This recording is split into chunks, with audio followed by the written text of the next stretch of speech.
el doctor Eliseo Jean-Paul Taboada Pilco, quien realizará la exposición El proceso inmediato en casos de flagrancia delictiva. Solicitamos un fuerte aplauso para el doctor Jean-Paul Taboada Pilco, por favor.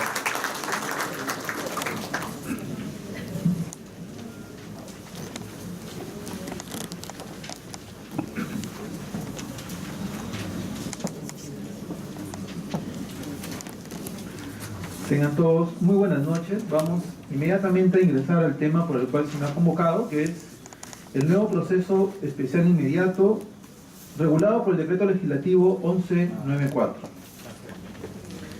¿Cuáles son las causas que considero que han motivado al legislador a cambiar drásticamente el proceso especial de proceso inmediato en el nuevo Código Procesal Penal 2004? Básicamente he considerado aspectos normativos, administrativos y cuáles son sus consecuencias. Desde el punto de vista normativo, ¿por qué no funcionó el proceso inmediato desde su vigencia en el Distrito Judicial de Huaura y luego posteriormente en los demás distritos judiciales desde el año 2006, 1 de julio del 2006? Porque en la práctica se creó una figura, un híbrido que no era ni proceso penal común ni proceso inmediato, y al cual se le llamó acusación directa. La acusación directa tenía como base legal el artículo 336.4 del Código Procesal Penal, y en buena cuenta era que habían casos de muy fácil probanza, en la cual la Fiscalía no necesitaba toda la etapa de investigación preparatoria. Por ejemplo, los casos de omisión a la asistencia familiar, conducción de vehículo en estado de ebriedad, violación de la libertad de trabajo, entre otros. Básicamente ahí las copias certificadas del proceso de alimentos o el proceso de beneficios sociales eran suficientes para poder ir directamente a una acusación. En otras palabras, ¿qué era la acusación directa? Era no utilizar la etapa de investigación preparatoria y saltarse directamente a la etapa intermedia. Pero resultaba de que esa praxis en realidad no tenía una base legal sistemática, porque no era un proceso especial y más bien se tenía que regular por las reglas del proceso penal común. Y entonces, ¿qué ocurrió? Que el proceso inmediato fue inutilizado en la práctica. Finalmente, la acusación directa no sirvió para nada, porque igual se mantenían las dilaciones en la etapa intermedia y en la etapa de juicio. Por ejemplo, si el día de hoy se ha realizado una audiencia de control de acusación utilizando la acusación directa, la programación de la audiencia en la libertad estaría para agosto del año 2016. Por tanto, fíjense que no sirve de mucho haber ido tan rápido y saltarse toda la etapa de investigación preparatoria. Entonces, primer aspecto es que se utilizó la acusación directa en desmedro del proceso inmediato. Segundo punto, el plazo de la prisión preventiva. ¿Qué ocurrió? De que el Ministerio Público, en la reforma procesal penal a través del Código Procesal Penal 2004, lamentablemente no tuvo una política de discriminación de casos, de selección de casos, y trató por igual a casos en los cuales existía prisión preventiva, igual los trató a los que tenían otras medidas restrictivas menos gravosas como la comparecencia con restricciones. Entonces, como la prisión preventiva tiene una duración de 9 meses, muy poco importó tener a un imputado con prisión preventiva. Máxime si estos 9 meses podrían convertirse en 18 meses a través de la figura de la prolongación de la prisión preventiva. Entonces no era raro que detenciones ocurridas en flagrancia, los juicios se realizaban al año o al año y medio después. Peor aún, en casos de criminalidad organizada, donde la prisión preventiva ya hay interpretaciones de que puede extenderse hasta los 36 meses en el nuevo Código Procesal Penal. Aspectos administrativos, ya lo mencioné, un tratamiento igualitario a casos de difícil con fácil probanza, independientemente de que haya o no prisión preventiva. ¿Cuáles son las consecuencias que ha ocasionado esta forma de trabajo con el nuevo Código Procesal Penal? Ineficiencia. Ineficiencia porque la dilación de un proceso genera un costo económico social muy alto, un costo en tiempo, esfuerzo y dinero del Estado, en casos en los cuales había detenciones en flagrancia y debieron haber terminado de manera oportuna, dado que de por medio hay un derecho, que es el derecho al plazo razonable del proceso, el derecho al plazo necesario de la detención, de la prisión preventiva. Y por supuesto causaba ineficacia, por supuesto, porque las víctimas, los testigos, después de un año, año y medio o 2 años, pierden el interés en colaborar con la justicia, o se olvidan finalmente de los hechos acontecidos relacionados con el delito, cambian sus versiones o simplemente no van a juicio. Y en el nuevo Código Procesal Penal saben perfectamente de que las declaraciones previas tomadas durante la investigación preparatoria no son prueba válida en un juicio oral, público y contradictorio. Podrán servir para refrescar memoria, podrán servir para evidenciar contradicciones, pero no es prueba. Prueba será si es que el testigo va a juicio y es sometido a un examen y a un contraexamen. Por tanto, si el testigo agraviado, que era el único que presenció el evento delictivo por desinterés o por otras razones, no va a juicio, sencillamente no hay caso. Y se genera impunidad. Bien, entonces hay 2 palabras que tenemos que empezar a manejar en el Poder Judicial, y en general en el sistema de justicia, y es eficiencia y eficacia. La eficiencia es utilizar racionalmente los pocos recursos que tenemos en el sistema de justicia, utilizarlos de manera eficiente. Y la eficacia implica que los jueces tenemos que darles un producto a la sociedad, al usuario judicial. Y nuestro producto es una decisión de fondo, es una sentencia, sea esta absolutoria o condenatoria. Por tanto, cuando los jueces optamos por las nulidades, que eso lamentablemente es frecuente, sobre todo en segunda instancia, cuando deciden anular todo el juicio de primera instancia, lo que el juez resuelve es resolver por no resolver. Porque la nulidad no implica un pronunciamiento de fondo, no implica establecer la responsabilidad o inocencia de un ciudadano. Entonces, estos son los paradigmas que tenemos que tener muy presente en cualquier cambio legislativo y cualquier práctica procesal penal. Entonces, lo que debemos hacer ahora es desatar nudos que impiden que el Poder Judicial, Ministerio Público y Defensa Pública sean eficientes y eficaces. Muy bien, entonces vamos directamente a lo que motiva este decreto legislativo 1194. Ante este panorama un poco sombrío, es que el legislador establece un nuevo proceso inmediato, pero esta vez establece que ya no será facultad del fiscal incoarlo, sino será una obligación bajo responsabilidad funcional. Y esto tendría que hacerlo en estos casos: cuando hay una detención policial en flagrancia, cuando hay una confesión corroborada con elementos de convicción acopiados durante las diligencias preliminares, los casos de evidencia suficiente o de fácil probanza, y obligatoriamente también los casos de omisión a la asistencia familiar y conducción de vehículo en estado de ebriedad, que a la sazón son los 2 procesos que ocupan la mayor carga procesal en nuestro país.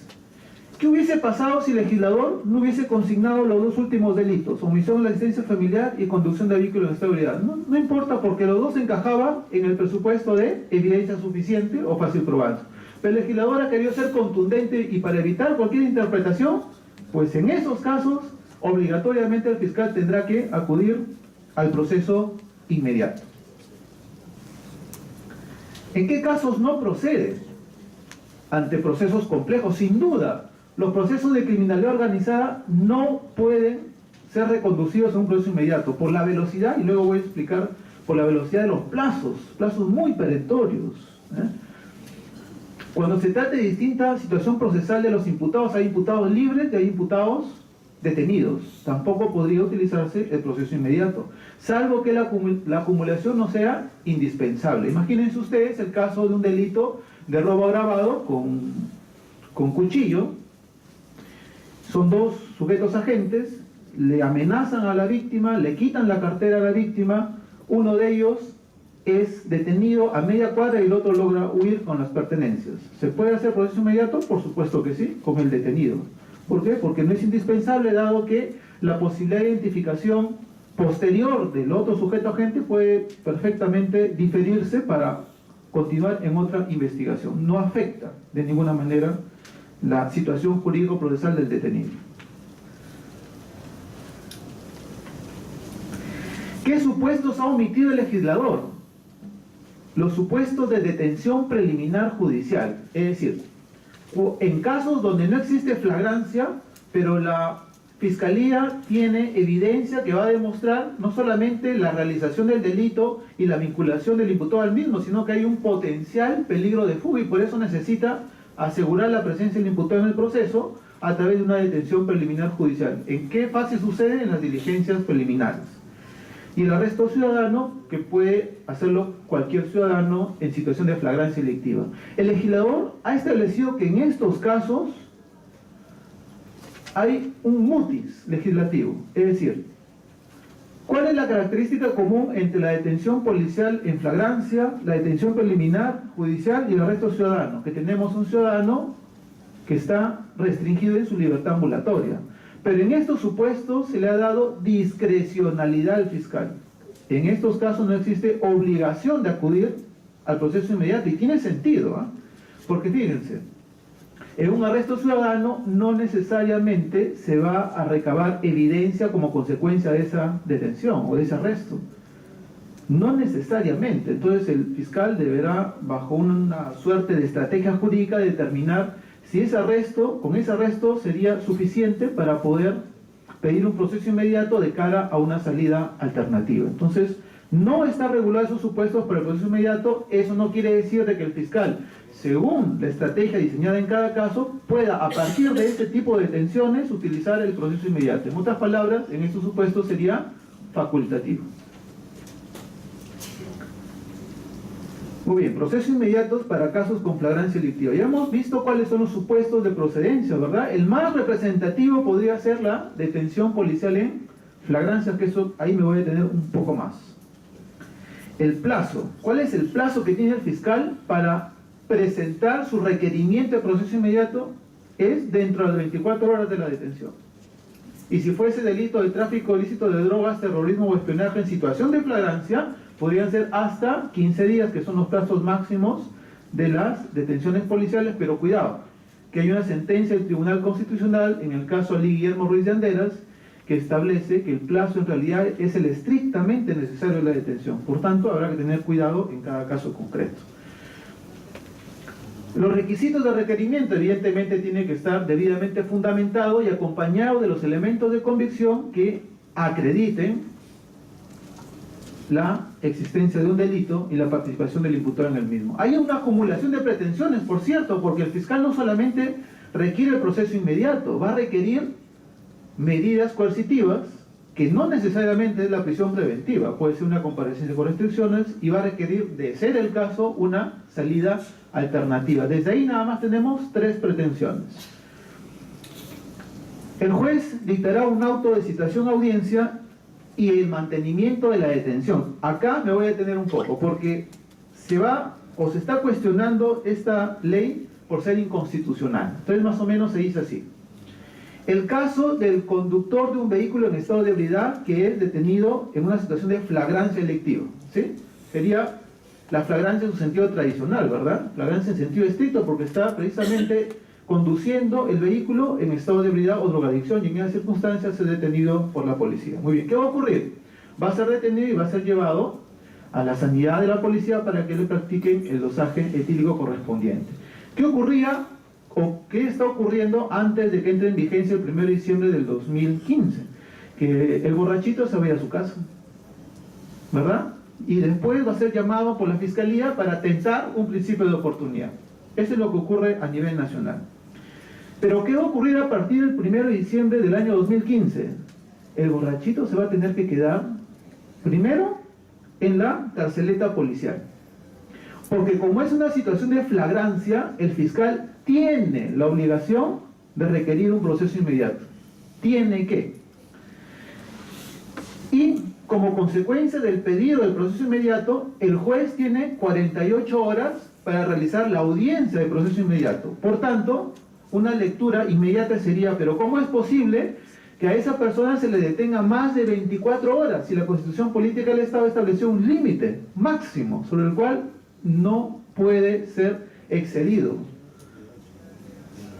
Pero esa lectura tenemos que verla con mayor amplitud. Miren, el artículo 224F de la Constitución Política del Estado establece dos supuestos de detención constitucionalmente válidos. Uno es la detención policial en flagrancia y el otro es el mandato judicial. Bien, cuando el detenido es puesto a disposición del juez de investigación preparatoria dentro de las 24 horas, el juez tiene que emitir un auto, o sea, una resolución judicial, que ustedes la ven al final de la diapositiva. En ese auto, el juez va a ordenar que se mantenga la detención. Entonces, fíjense que ese es el punto de quiebre. Hasta ese momento era detención policial en flagrancia, pero a partir de que el juez dicta su resolución y ordena que se mantenga la detención, el supuesto cambia hacia un mandato judicial. Ergo, no hay ningún problema de constitucionalidad en la ley.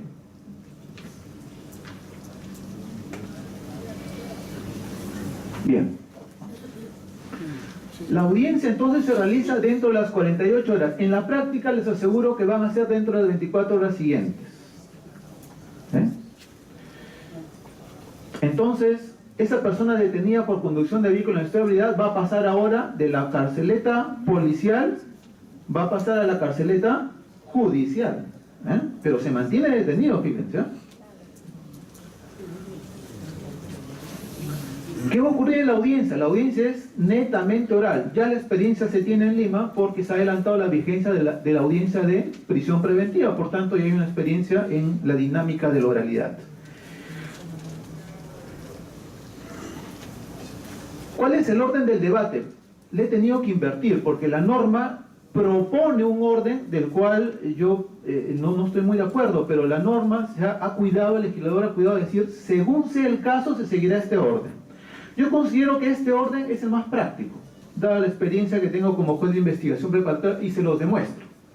Lo primero que tendrían que discutir en la audiencia es el proceso inmediato. La ley establece que se debe discutir primero la imposición de la medida coercitiva. No estoy de acuerdo. Por una sencilla razón, fíjense.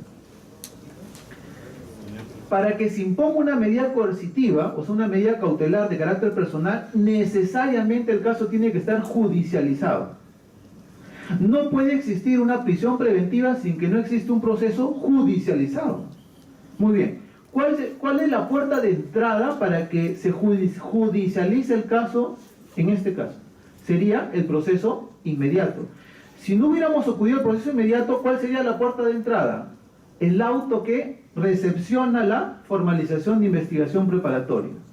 Una vez que se ingresa al proceso judicializado, recién como juez estoy en condiciones de aplicar una medida coercitiva.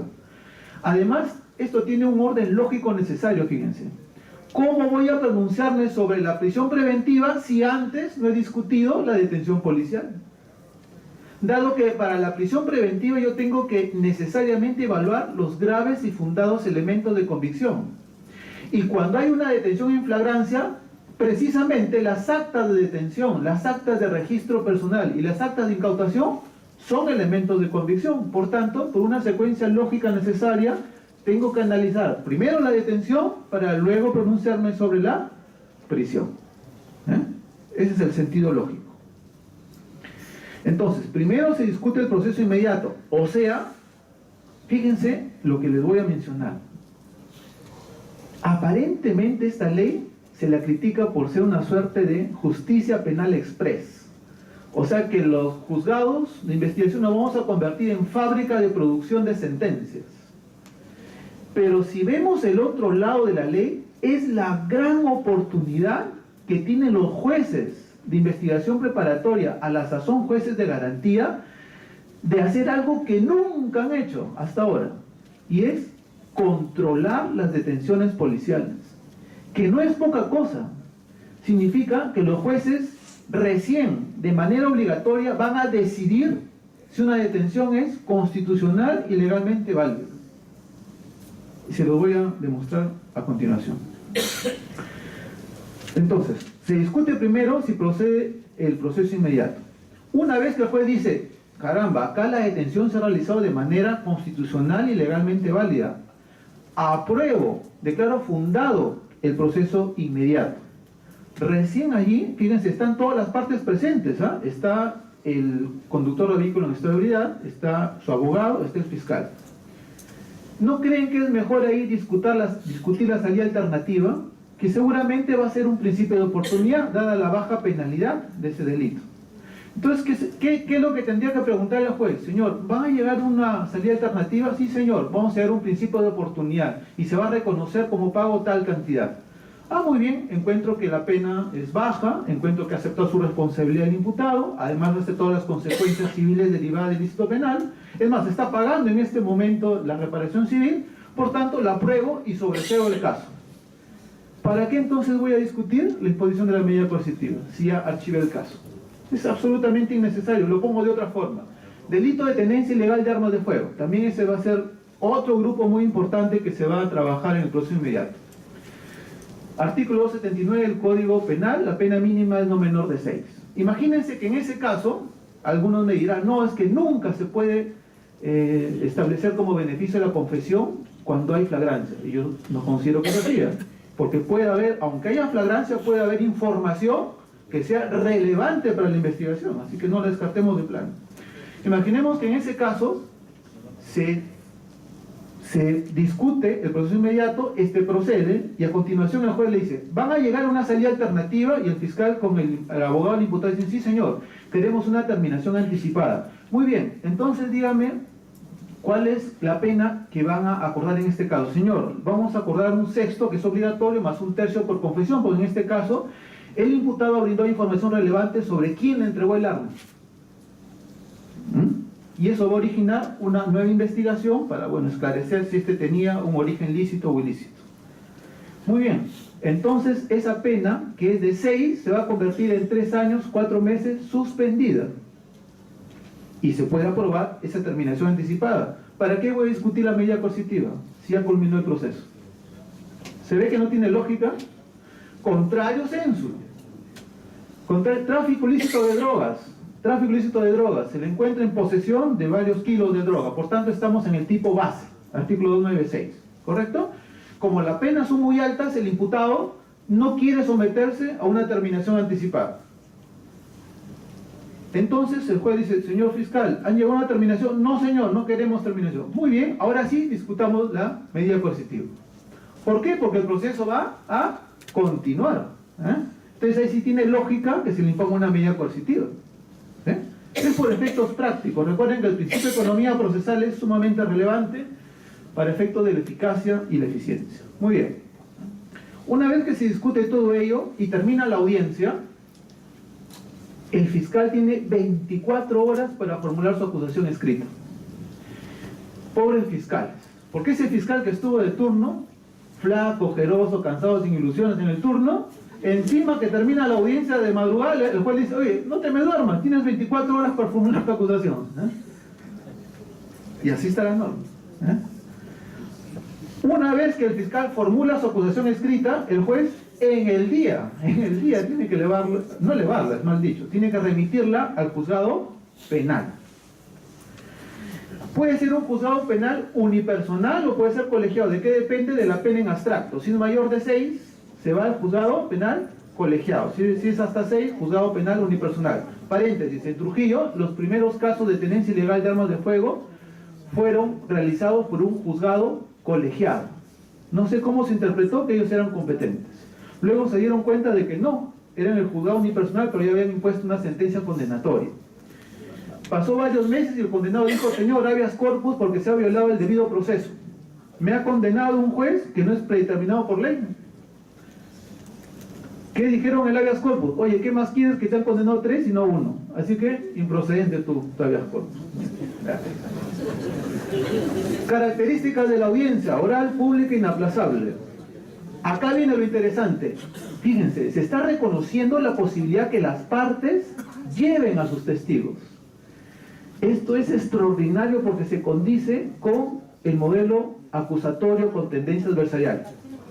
En el Consejo Ejecutivo del Poder Judicial, del cual formé parte hace algunos meses, estamos discutiendo el nuevo reglamento del nuevo Código Procesal Penal. ¿Saben lo que estamos proponiendo? Que las partes, los abogados, puedan notificar a sus testigos por correo, por teléfono, por WhatsApp, por notario, por empresas de mensajería. ¿Saben por qué? Porque nos hemos dado cuenta desde hace mucho tiempo que los exhortos son una dimensión desconocida. ¿Ah? Vayan ustedes a hacer un exhorto a ver si algún día llega. O si llega, llega después de la audiencia. No sirve, y hay que reconocerlo. Entonces, fíjense, ahora las partes, los abogados, con mayor razón los abogados, como juez, a mí me interesa que le notifiques como quieras. Me interesa que venga al juicio. Entonces, si tú me demuestras con una notificación notarial que este señor fue debidamente comunicado que vaya a la audiencia y no fue, recién pídeme el apercibimiento de llevarlo a la fuerza. Porque me estás demostrando que ha sido un testificado y renuente testigo de ir a juicio. Entonces estamos dando una amplitud de posibilidades y de flexibilidad para que el juicio se realice. Más trabajo para los jueces de juicio, porque resulta que el juez de juicio va a ser ahora la audiencia de control de acusación. El juez de juicio, que por regla general lo hacía el juez de investigación preparatoria. Más trabajo para los jueces de juicio. Entonces tienen que debatir la acusación, el control formal y el control sustancial de la acusación. Ahí donde se va a discutir prueba ilícita, prueba irregular, teoría del árbol del fruto prohibida, excepciones a la prueba ilícita, todo eso, que es bastante, de por sí bastante complejo.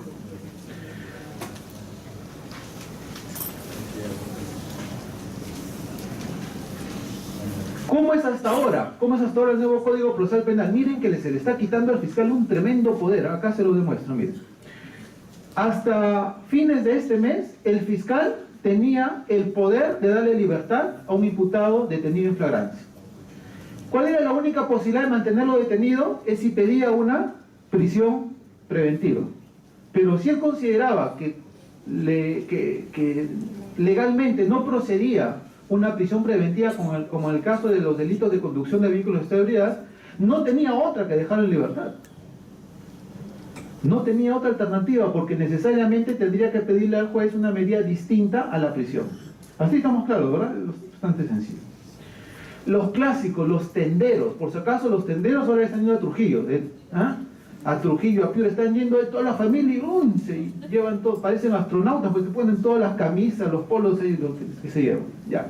Ellos eran los primeros en darle libertad a los fiscales, porque tal vez no justificaba la imposición de una prisión preventiva por el delito de hurto, ¿no? Hurto agravado, porque a veces eran de 2 o 3 personas. ¿Qué va a pasar a partir del 1 de diciembre? Ya no tienen ese poder. No tienen ese poder. Ya no importa, fiscal, qué medida coercitiva pidas. Si quieres, pide una comparecencia simple. Igual se mantiene la detención. El único que le puede dar libertad, único, es el juez. Salvo los siguientes supuestos: que el hecho no sea delito, o que siendo delito no haya sido en flagrancia. Porque ahí sí el fiscal tiene que actuar como defensor de la legalidad. Y esa detención sin duda sería arbitraria. Pero si no hay esos supuestos, piña. El único que le va a dar libertad es el juez.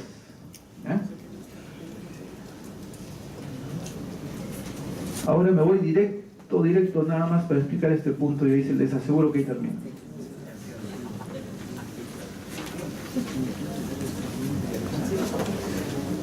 Miren, este es el orden de debate.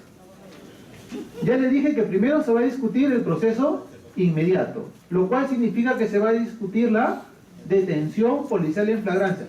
¿Qué significa discutir la detención policial en flagrancia? Miren, esta posibilidad que tiene la defensa a partir del 1 de diciembre, significa que va a discutir 4 formas de atacar una detención.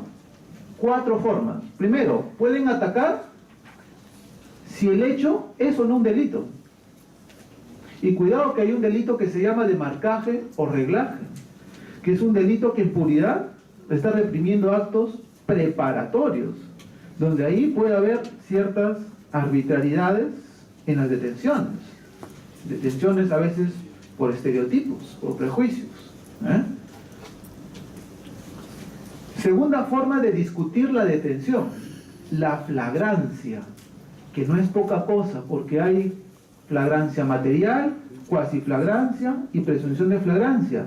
Y como el legislador la extendió hasta las 24 horas, puede haber hasta un problema de carácter constitucional con los requisitos de inmediatez temporal, inmediatez personal exigidos de manera uniforme y reiterada por el Tribunal Constitucional.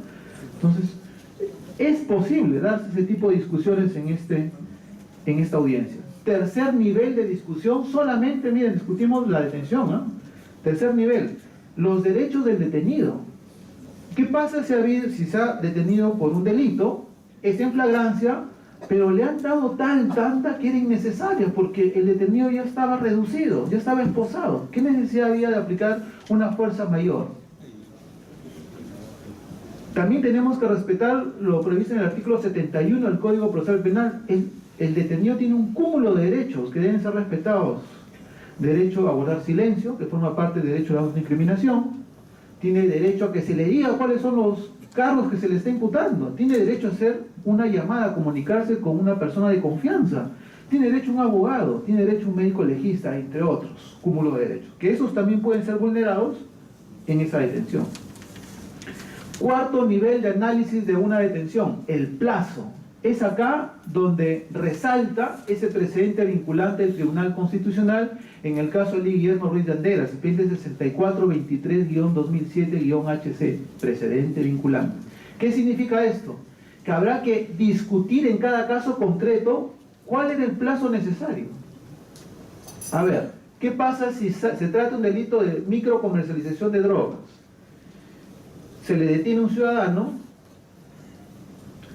y como consecuencia de la detención se le toma su declaración, se le hace el examen de sarrunglar porque es escasa cantidad de droga, se le hace la pericia a la droga y todo esto ocurre en 4 días. ¿Qué pasa si el abogado va al comisario y le dice: oiga señor, ¿usted por qué no lo pone a disposición del juez al detenido?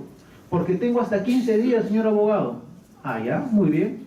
Le va y le toca la puerta al juez y presenta una tutela de derechos. Eso era antes. Ahora, eso se puede discutir en esa audiencia de proceso inmediato. ¿Qué pasó? ¿Por qué no lo puso a disposición del juez? Ya esa detención devendría en arbitraria si es que se le mantiene por un plazo innecesario. ¿Cuál es la consecuencia? ¿Cuál es la consecuencia si es que... Perdón, me pasé. ¿Cuál es la consecuencia si el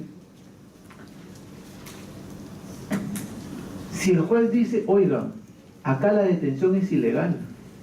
Miren qué interesante, ¿eh? El juez dice: señor, acá se le ha detenido por un hecho que no es delito. ¿Cuál es la consecuencia? Pues no encuentro otra que la libertad. La libertad inmediata del detenido. ¿Qué pasa si ha sido detenido por un hecho que es delito, pero no ha habido flagrancia? ¿Cuál es la consecuencia? La libertad. ¿Qué pasa si se le ha detenido por un delito en flagrancia, pero no se le ha respetado sus derechos? No se le ha dicho cuáles son sus derechos, o se ha aplicado una fuerza excesiva, o se le ha hecho declarar sin abogado.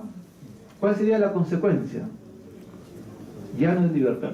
Es responsabilidades administrativas, disciplinarias o penales contra el funcionario infractor, que va a ser el policía. ¿Cuál sería la consecuencia si se ha vulnerado el derecho al plazo estrictamente necesario de la detención? Responsabilidad funcional. Por eso es que esta ley, si la vemos desde otra perspectiva, es una ley que tiende a mandar un mensaje de política criminal. El mensaje es el siguiente, y con esto termino. Señores miembros de la policía, los jueces los estamos observando y los vamos a controlar, porque tienen un tremendo poder que no lo tienen todos los demás, que es el poder del ejercicio material de la fuerza pública, que no lo tienen los fiscales ni los jueces. Los únicos que pueden usar la fuerza pública son ellos, y por tanto son los que más control deben tener. A los jueces nos controlan por aire, mar y tierra, igual que a los fiscales. Tenemos responsabilidades penales, civiles, administrativas. Pues ahora los policías también lo tendrán. Muchísimas gracias.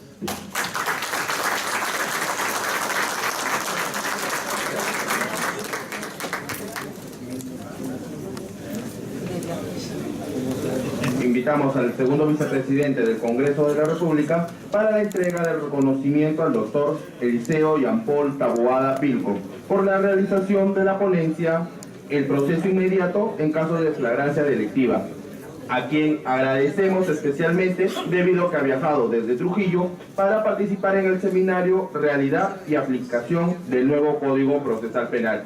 Muchas gracias, doctor Jean Paul Taboada Pilco, para quien solicito fuertes aplausos, por favor.